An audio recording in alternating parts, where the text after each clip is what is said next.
banjos on the Ship It station? What in the earth is going on? If you can't tell, the big guy is still a little under the weather, but as I told you last night, if I'm going to have old Willie Z, old Wilburanosaurus out there grinding it out for me, the big guy's going to grind it out for you. I'm a champion. I got the heart of a champion. A little, whatever the fuck this is, February cold. Maybe it's the flu. I don't know. Water snot all over the place. I'm achy. Fuck it. We got golf to talk about. Nobody cares about me. It's my first show here on the Ship It Nation channel. If you are new, you're following me over here, hit the like, hit the subscribe, and turn on the notifications, because from now on, I'm doing my round 4 show over here every single week. And before you know it, it'll be the round 3 show. It'll be the emergency stream. And of course, I'm always doing my first look show with Tamba over here every Monday at noon.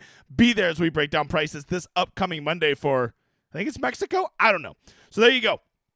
Get over here, subscribe, tell everybody, tell a friend. Let's race to 10,000 as fast as we can over here on Ship It, all right? All right, so just me being a champion. Just a true flu game Jordan here is what you got from the big guy today, okay? Yes, I will be giving you some historical round 4 scores, which if you listened to me yesterday, I told you, Eric Cole, he can't play good on this course. It's too long for him. All I said is he's a really good round 3 scorer, and he fucking did pretty good today, didn't he? He did pretty good. It might have been cloudy, but you couldn't stop Eric Solar today. By the way, make sure you're hitting that like. For every 100 likes we get today, I will give away a ticket that we will be playing in the big contest tomorrow, and it is $100,000 up top. Pretty good contest. Much better than the one today. We'll touch on that in a minute. And last time I'm going to tell you this. Use my code DGEM15. I'm over at Ship It now. I've only got this code for an exclusive time. For all of you who have ever been on the fence, you're like, man, DGen, I like your shit, but I like all the sports. Well, we have it at Ship It. We have every single major sport you would want for DFS. It's not just me. You get the whole team, and you get 50% off if you use that DGEM15 code. I'm telling you, you want to use it. Write it now. I can't talk these motherfuckers into keeping the code forever. I did it to try to help you, a YouTube guy, to have all your DFS sports to be able to be competitive at a competitive price. All right, let's shut up and talk. All right, big news today is the course played pretty fucking easy, Bob. How did it play? It played easy, okay? Noticeably easier than the first 2 days, right? It was almost a damn, to me, the threshold number for a birdie fest is 2 under, right? And you can see the course played 1.78 under par today. So that was, damn Riviera was not hard today. It was not hard. Like, you know, early on, I was like, oh my God, I got guys at -4 and -5. I'm doing so good. But then dudes in the afternoon all shot -6, so it didn't even fucking matter. I swear to God, on cut sweats, I went from 10% to winning the 555 to 10% to even cashing in it, right? The weather did not cooperate today. But I think that we learned some valuable lessons today about how this course plays in this weather that we can use to really attack round 4 Showdown, all right? So the big thing is look at these wave splits today. Literally, it was the exact even, right? I noticed last night that my weather guy, oh yes, over at Ship It, we have our own weather guy. And he said the humidity is going to be higher today than it had been the past 2 days, and it was going to be cloud covered. So he surmised that the greens would stay softer into the afternoon and would not bake out like we saw the first 2 days. And I think this scoring kind of reflects that. We basically had the exact same course in the morning as in the afternoon. Maybe the course played a bit harder in the afternoon, but not noticeable like it did the first 2 days. And the other thing I would take away from this is the guys in the afternoon are grinding their balls. They're all the dudes at the top of the leaderboard, so they're going to play as hard as they can until the very end. They're not going to bitch quit on a round like some of those guys early in the day, right? So with that in mind, I don't know how much we want to attack guys in the morning tomorrow, because if they put the flags in some tough places tomorrow, I think this course is probably going to play closer to like 1 under par or a little tougher than that, right? So position points are probably going to matter more than normal is the point I'm trying to get at. But the big conclusion today is the morning and afternoon played about the same. I thought the morning guys had a big edge, and then all the afternoon guys went out there and still scored. When you go look at all the most nutted rounds today, Xander was a late tee time. Wilburanosaurus, this guy right here, he was a late tee time. Harris English was a late tee time. Eric Cole was early. Poston was mid. Ben Griffin was early. So, I mean, like, you look, basically half or more of the best rounds on the course today happened late in the day.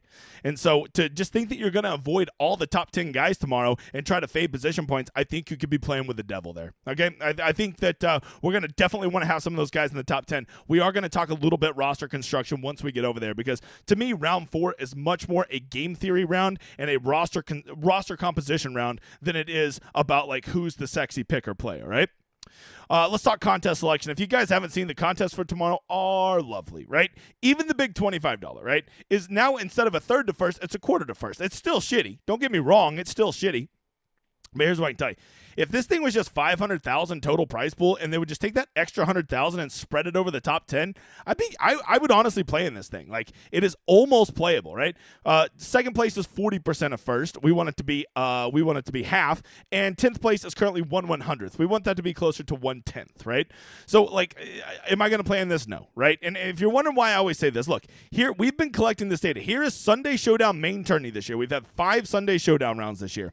And 1 entry, 2 through 5 entries, 6 through 20 entries, 21 through 50, and 51 through 149 entries. Every single one of those groups has a over minus 20% ROI on their money. When you put money into those tournaments, just know that it is a losing proposition. Yes, the maxers are up, but let's see once we get some more data in there if that continues to be the case. Because when you play in these very, very top-heavy GPPs, and by the way, you're like, oh, so the 150 maxers are only winning. No. Only 84% of them are losing. Only 16% of them are winning, right? But they've had the big hits, right? So it evens it all out. So the point I'm trying to make here is if you want to go have a dream of winning $100,000, go play in it. I don't give a shit what you do with your money. But if you're one of those guys like, PGADFS is impossible, I'm such a deposit king, well, keep playing in that fucking tournament. It's that simple. This is a long-term losing proposition. If you want to be playing PGA DFS for the long term, you want to make this sustainable, stay the fuck out of this contest, right? Just stay out of it. I know, like, but I want to win $100,000. Well, I want, I want a lot of shit, and I don't get it, okay? And you can do it if you want, but just don't bitch when you don't get there, okay? So, there you go. That's that. The 555 is up to $100,000 tomorrow, but it's a third to first, so get the fuck out of here. Let's see. But let's get to the good contest. My baby, my second baby, the 254 max looking divine tomorrow. Look at this little $15 flop shot they put up. I've never seen this one before. This is usually like one they do in the afternoon only. Check this out. 20% to first. Pretty solid payout structure, to be honest. What is that? 1/28th of 10th to first? That's not bad. That's not a bad little tournament right there. I don't mind that at all. Still got the $10 18 max, my baby, my real baby, and it is nutted. They bumped it up to 40,000. The $5 drive the green, only 10% to first. I mean, there are so many good contests to be playing in tomorrow. Why you would go toss your money in these two shit storms to chase $100,000 beyond me. The club twirl, nutted, just absolutely nutted. Great contest tomorrow, man. The $200 single entry looks good. The $100 single entry looks good. The $33 single entry, the $5 single entry, the $12 single entry. I don't care what stakes you play. And there's probably the $1.20 max or the $3.20 max. I can't play in those tournaments any longer, so I can't show them on my screen. Point being, just getting well-structured contest. Quit worrying about winning $100,000 because I can tell you the end of this movie, you're not going to fucking win it. All right? There you go. There, you're welcome. If you don't want the hard truth, then don't come see the big guy. 100 likes already. You'll love to see it. Real quick, make sure you go hop in my contest. This is the first week we're doing a round 4 Showdown Hoedown Listener League. It's only 500 spots. It's a $5 5 max. Make sure to hop in there. Flat payout structure, reduce rate, grow the community. I appreciate all of you. Editor is probably going to drop it right over here in the chat. I hope. If he's doing his job, he'll do that, okay? All right, let's talk weather, because I think this really comes down to weather tomorrow. And I moved over to what I think is the right course after our LACC bros were like, you're not on the right course. That's like a mile and a half away. Okay. Go have sex. All right, here we go. To weather tomorrow looks overcast, right? But no wind, and I think this course is going to be very gettable again. Why the course played so much easier today was this. The course did not get any baked out. If you were watching, guys, they were still sticking it late into the afternoon. Those greens stayed medium firmness. They did not get hard and bouncy, and they were able to land their long irons there. And when you can land your long irons, this course can be got, right? So I think tomorrow is an interesting day in which you're going to have relatively comparable conditions today, and I think the course might even stay a little bit softer as the sun did poke out a little bit late in the day. I don't think you're going to see it poke out at all tomorrow. You can already see on my screen right here, no wind, so I think that there is a real avenue to getting chasers. Now, please hear me and hear me on this. When I say a chaser, I'm not talking about the guy starting the round in T55. I'm talking about going and finding those guys at like T23, because you would be amazed that second wave of players, right? You go sort by position. Everybody's going to play these guys that start in top T15 or higher, probably even T20 or higher, right?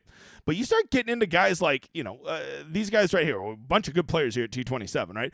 Rory, Hovland, Fleetwood, Burns, and Nick Taylor, Seamus Power. These guys are going to be lower owned than they should because they're perceived to be too far back. But if they're starting the round at -4, if they go shoot a -6 tomorrow, it is very likely they are still going to backdoor top 10, right? And I think -6 is doable. And it's not just that they're getting you that -6, it's that they're almost certainly going to get you that -6 at sub 10% ownership. I'm not telling you to make a lineup full of those guys. I am am telling you that those are the kind of guys you want to target. These guys right here who are just outside of the top 10 are going to be so much lower owned simply because of the perceived starting points, right? A guy like Hideki, Connors, and Poston will be significantly higher owned than guys like Eric Cole, Ben Griffin, and Tony Finau simply because they're starting 2 strokes further ahead. That's it. So keep that in mind, right? Really think about your roster when you do that. Let's see. What was the other thing? Oh, and the other thing is we got to talk about position points, right? I think this whole thing comes down to roster composition tomorrow. When you compose your roster, don't just pick names. You really got to give some thought. This is the one time in golf that we do see a little bit of correlation, right? Outside of weather, where we can build our lineup a certain way to give ourselves more of an edge. The dumbasses will go put 6 guys who are going to start in the top 10 and be like, look at all these points I'm going to get. No, you're only going to get those points if they finish there.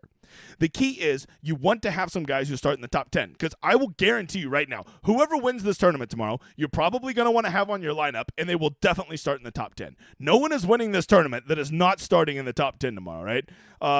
So yeah, the T-set, yeah, nobody is catching them, Cantlay from that far back, right? There's like, the only guys that are really winning this are probably the T5 or better guys, if I'm being honest, right? English, Day, List, Zalatoris, Schauffele, and Cantlay are really the only 6 guys that I see having a chance to win this. Do you have to have the winner? Not always, but usually the answer is yes.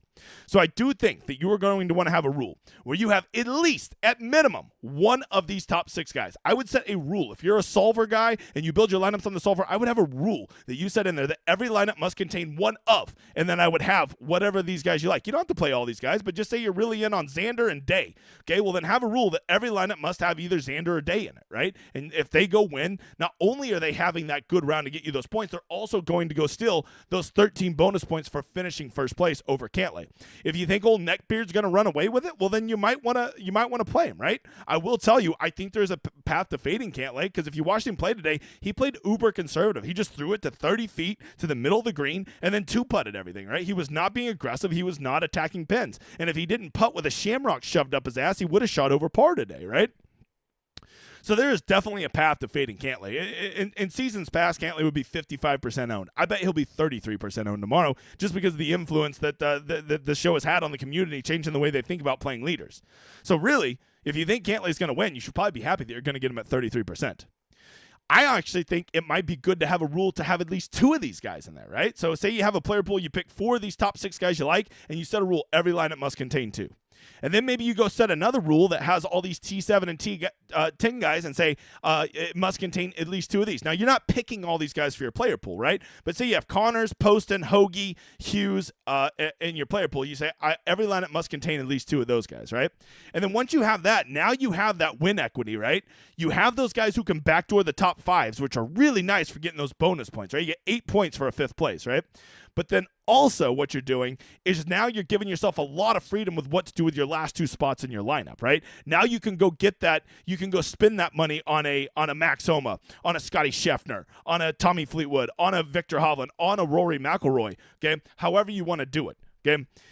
And then the last question is, well, how far am I willing to go down in my player pool? My answer is always this. I like my guys to have the ability to backdoor a top 20, because you get 4 points for a top 20, right? Which is basically almost another birdie, right? It's 5.75 for a birdie, but close enough, right?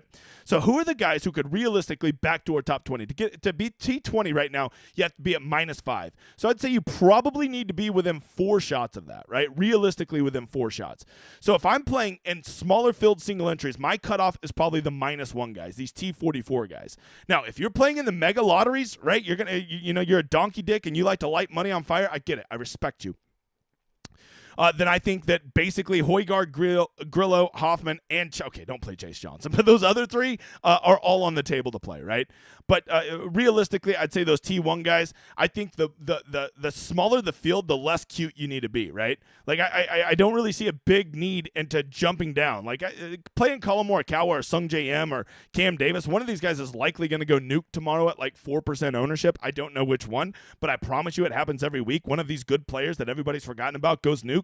And having them, it can be a real leverage play. And maybe if you like the guys you have up top and you feel like you have enough win equity, enough top 10 equity, and you have the money, maybe it is the time to come down here and get a Tigala or a Morikawa, some elite player that's really far down here and off everybody's radar, right? Iceberg, I think, would be another one, another good consideration, right? So that's what it really is going to come down to. How are you going to construct your roster? I think you want to have some equity up top. You got to give yourself some win equity. I think that you can go with as few as one of these top 6 guys. I think you could probably go with as many as 3 of them. You start putting 4, 5, or 6 of these guys in your lineups, you literally are building the same lineup as every fucking idiot out there, and you don't want to be that guy, okay? That is not a good recipe for success. So I would say 1 would be the aggressive side, 2 would probably be moderate, and if you put 3 of these top 6 guys, that's probably pretty conservative. Anything over 4, I think you're an idiot, okay?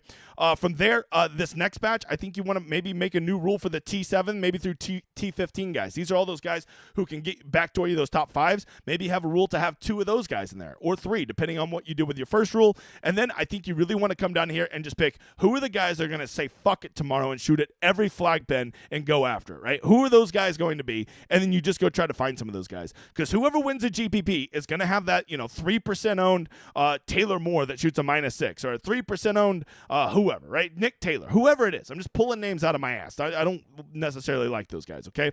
But they're going to have that guy, and when you have that 3% owned guy that goes and nukes, you get there, right? Why was I shooting up the leaderboard today? I had Seamus Power at 5%, and when he was nuking, I was doing a roo good. And so then everybody decided to nuke, right?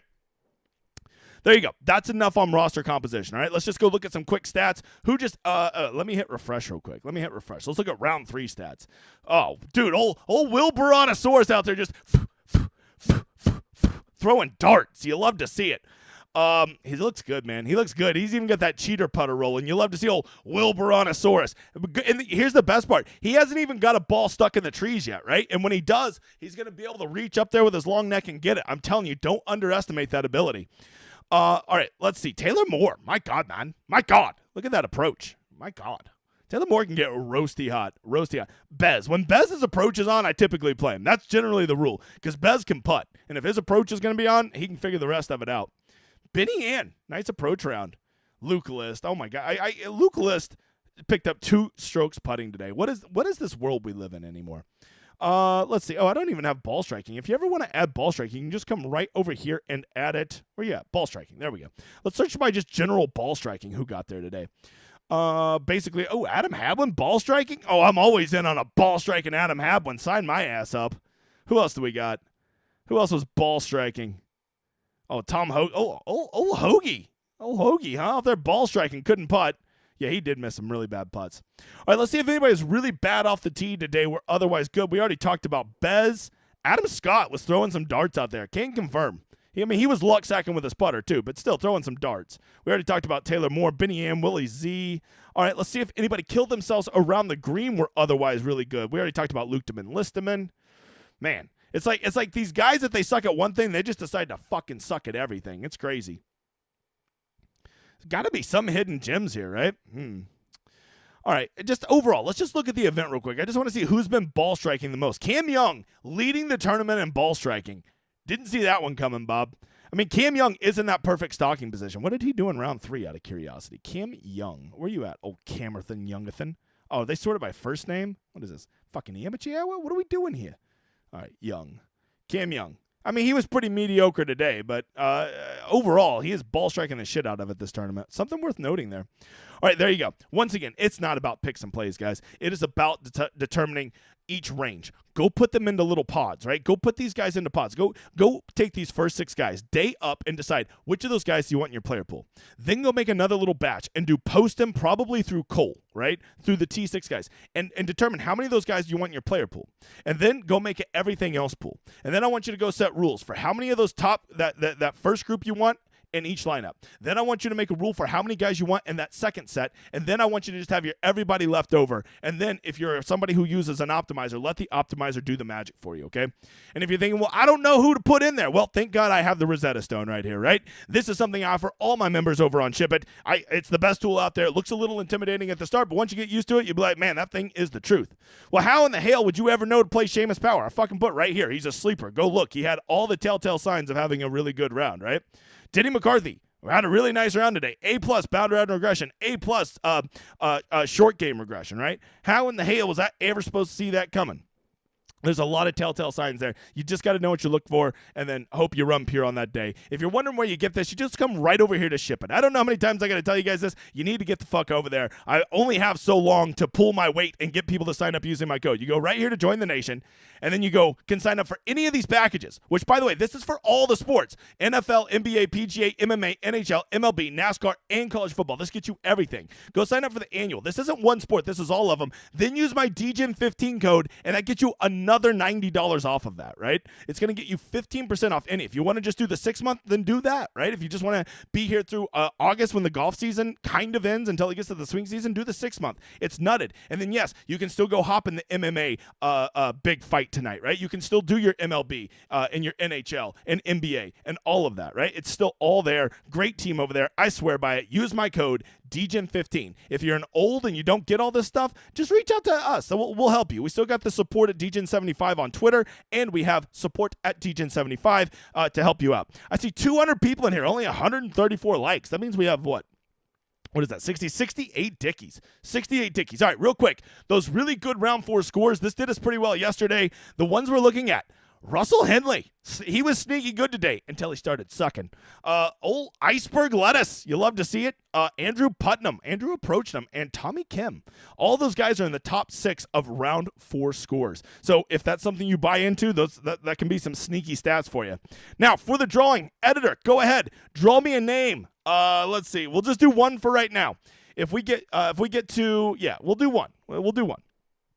And don't forget, the Wednesday stream will be back on DGen75's channel, but Monday will be here, okay? Monday and Saturday here, and then my other ones, which are Wednesday and Friday, will be on DGen75. But you need to just be subscribed to both. You need to have notifications on for both if you don't want to miss these shows. If you guys can't tell by looking at these contests, PGA is growing. It is one of the few DFS sports that's still actively growing. And Showdown is going to be really big now that football is over. And playing PGA Showdown is the best sweat out there. I swear by it. It sweats more than me even when I'm sick right now, okay? Looks like our winner is Wombat, who actively mushed my guys today, so I'm reluctantly going to give this to him. But it was Wombat, the ultimate mush, donkey dick. Wait, why did you draw 2? What do I do? Stop spamming caps. Warning. Oh, Abe Toro getting fucking put in his place by the Nightbot. Degenerate has never won any money in DFS. There you go. Abe Toro wants you guys to know that I have never won any money at DFS, even though for 4 years it was my sole source of income. But I've never won any money at it. I'm a blessed man. I am a blessed man. Thank you, Abe. Dipshit. You know you're doing good whenever you got. I mean, I literally do a retrospective every week. Well, I did last year where I break down how I do every week. There's no sense in lying. That's okay. That's okay. I mean, like, if I were on here giving picks, I probably would need to prove that I win, but I don't give picks, so that guy can eat about. Abe Toro. Help me remember that name. El Toro. That's what we're gonna call him. Abe. It's nice talking to you, Abe. We'll probably never get to chat again. All right, let's answer some questions. We did the drawing. It was Wombat. Abe's in trouble. Fuck that neckbeard. Hey, fuck both neckbeards too. Fuck Cantlay also. Luck sack and piece of shit. If Cantlay wins, will it be necessary to have him?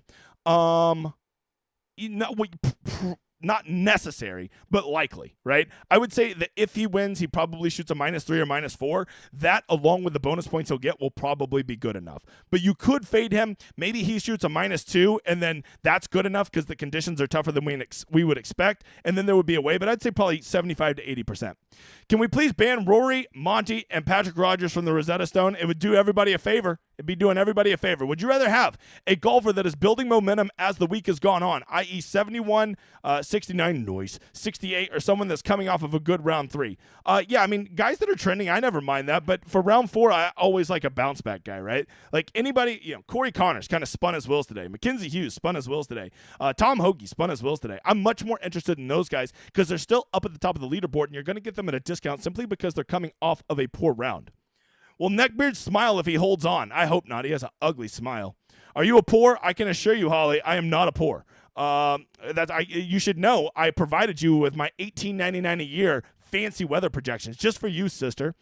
Mike Cantlay play boring tomorrow? I mean, that's the thing. He could just make 2 birdies, 1 bogey, shoot a -1, still win this, and not get there, right? Because it's going to kind of depend on what the chasers do. I really like Rory and Scheffler tomorrow, but you think it's worth the salary, impossible for either to win? Yeah, I mean, it is impossible for them to win, but if either of them shoot a -6 and backdoor top 5, that will probably be good enough nevertheless, right? Because not only are they shooting a nutted type round as far as the birdies, maybe they get you a straight, maybe they get you a bogey-free round, but they're also going to get you 8 additional bonus points when they backdoor that top 5. And don't forget, the only difference between 5th place and 1st place is less than 1 birdie difference, right? That's an important thing to remember. Everybody thinks like, oh my God, 13 points is so much. Well, it is, but not whenever you compare it to 5th place, it's not, right? Moving on. Hovland's still a thing. Man, I think that guy's broken. I hate to say it. I just watch him. Like today I was like going to play him against Sneaky. I'm like, nah, he broken, bro. That guy broken. Same reason I didn't play Cow. I saw he was the highest owned guy today, and I'm like, he just don't have it this week. Those are probably my 2 best fades today. Xander and Cantlay, best friends. God, if I have to hear their best friends one more time, talk about 2 ass clowns with no personality. They're meant for each other. Who's going to punch Cantlay right in the neck beard tomorrow? I hope it's all Will Baronosaurus. I would bet that Neckbeard does not win. I was trying to find a bet yesterday where I could bet that he wouldn't win, even with a 6-stroke lead. I felt so confident. Who parties with me if Harris wins tomorrow? I'll party with you, big guy. Oh, Nick, didn't even see the super chat. Thank you. I'm just here for Neckbeard and Rory slander. Well, I mean, Rory's actually kind of luck sacking around this course. Like, he's not even playing that well. I guess he did ball strike today, so maybe he is a sneaky play tomorrow. But the day before, it was like all putting and short game. How's your day going? Better than yesterday, but still not great. Sick as fuck. Who are the 2 disgusting brothers? Who of the 2 disgusting brothers will play better tomorrow? I don't know what that means. What brothers are we talking about? I don't know. Let's see.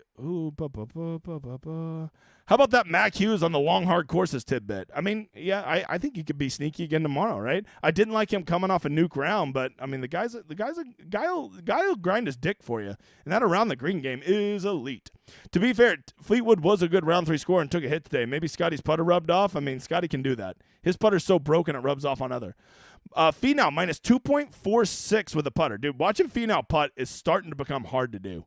But I will tell you, he is in perfect stalking position. Perfect stalking position. But, man, I will tell you, his putt, I literally, when he's standing over a putt, there's nobody on the PGA Tour I feel less confident in my life that will make a 6-footer than Tony Finau. How many strokes too far back for a top 10? I think to get a top 10, you would need to get, to -7? I think these -3 guys could pretty easily get there, so 4 strokes. DJM, will you be doing a round 2 showdown? No, that'll be Tambo and Hoop. I will just be doing the Rosetta Stone over on the site. How many guys outside of the top 10 should you have on your roster? I'm probably going to have about 3 outside the top 10 will be my answer on most lineups. It'll fluctuate because I'm probably going to do a whole bunch of lineups. All right, not sure if there's any water on this course, but is there a way to see what golfers tend to hit into the water hazards more than not? Yeah, there probably is, but I'm not looking that up, bro. Let's see. Are you doing NASCAR stream tomorrow? I am not. We got our own NASCAR guy. We will have a quick hits out, and we will have a Rosetta Stone out for it though. Other than Ori could you change my process for Showdown? Other than Ori could, what else do I need to do to change my process? Well, I think for tomorrow you really want to focus on roster composition. If you're talking about round 2 and round 3 in general, I think you want to try to find guys that are going to be low owned that can nuke. Just find one thing about them that makes sense that no one else is on. Right? That's all you want to do. Willie Z winning coming? It wouldn't piss me off. Old me and Baronosaurus will go party. We'll just snack on all the trees. Let's see. Cam Young win tomorrow? I mean, I don't think so, but I think he can make a good rally. Big guy, you feeling better now that the show has started? I mean, I kind of forget about it, but as soon as the show's over, I'm going to go collapse. This will be me. Just Will just carrying me back to the couch like a champion. Let's see. Xander and Cantlay, best friends in the final group, going to push each other? Possibly. I mean, I think it's better to play with your buddy than somebody you hate, probably. I don't know. It didn't do too well for Justin Thomas. I don't know. Let's see. Answering questions. Zalatoris has 1-2 DK points, then Cantlay. Shows that placement points aren't everything, right? Second place Zalatoris has 1. Yeah, I mean, that's exactly right. Zalatoris is fucking making a ton of birdies, right? Cantlay's just out there playing don't lose golf. There's a lot too. You got to remember, we're not playing who's going to win the tournament. We're playing who's going to get the most fantasy points. And guys who are going to be attacking tomorrow and firing at every flag, yes, they might get some bogeys, but they're also going to get more birdies by playing aggressively. Is there a stat that you think is more important before the tournament? More important before the tournament that you're looking at more now?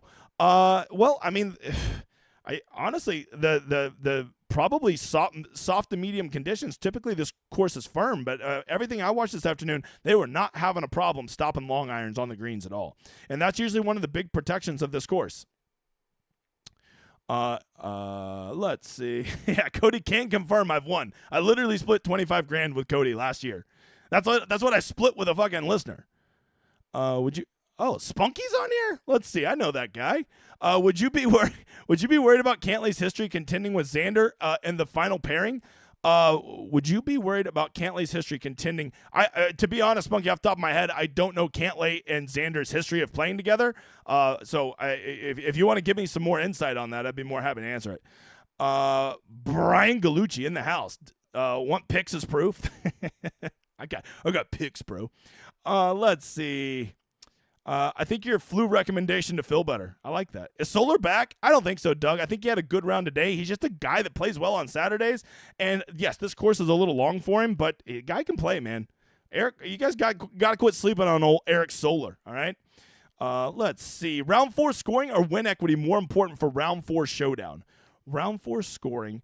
That's a good question. I mean, I think you are probably going to want to have the winner, but if I had to pick, I would probably say round 4 scoring. I just like guys who go out there. Some guys just have that mentality at Sunday, I'm firing at every flag, right?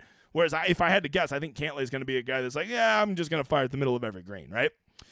Anyone else getting yelled at by their misses because they're trying to win a ticket with a big guy? Oh, sorry. I hate to hear that, Romy. I hate to hear that. You know what, editor? Let's draw one more. Just because Romy said that. We got up to 158 likes. All you guys still out there, it looks like there's about 49 of you that still haven't hit the like button. Hit the like button. Editor, let's do one more drawing before I get out of here. Don't forget to hop in my contest. While he does that, I'll answer these last few questions, and the big guy's going to go die on the couch. Well, after I make the stone, of course, because I'm a slave to the people. Are Xander and Cantley friends? Haven't heard any of us. God, if I have to hear that one more time. I have an outright on Xander. Should I fade him? I don't mind that, Nick. I mean, if it's going to be enough to cover your DFS losses, like I know you probably have like $200 on him, so you're probably going to get $4,000 back. Holy shit, look at that, Romy. That seems rigged. Romy got another drawing and then he won? That seems rigged as shit. The editor, is the Nightbot rigged? Has Romy hacked the Nightbot? I've never seen that. I have never seen that. That's crazy. I smell a rat. Editor, are you behind the scenes giving that to him? I like Romy, but I don't cheat for nobody. All right, there you go. The editor's an incredible man of integrity. I'll give away plenty more. I'll be giving away, hey, be looking out Tuesday for the 24-hour warning tweet. I'll be giving away some a couple $100 single entries this week due to a sponsor, okay? Hey, Romy, you did it, man. Now your wife can't yell at you no more. You won. You did it, big guy. It's for all of you that saying it's rigged, I'm with you. It seems a little rigged, but I know the editor. He didn't have enough time to set that up. All right, guys, it has been real. I got to go. Thank you for over 200 of you coming by and hanging out with me on a Saturday night. You winners, reach out to me on Twitter. And for the rest of you, do not forget Rule 3080. Expensive tout sites are shady. Thank you again for making this most popular stream in PGA Showdown. Let's take a victory lap. I'm so high.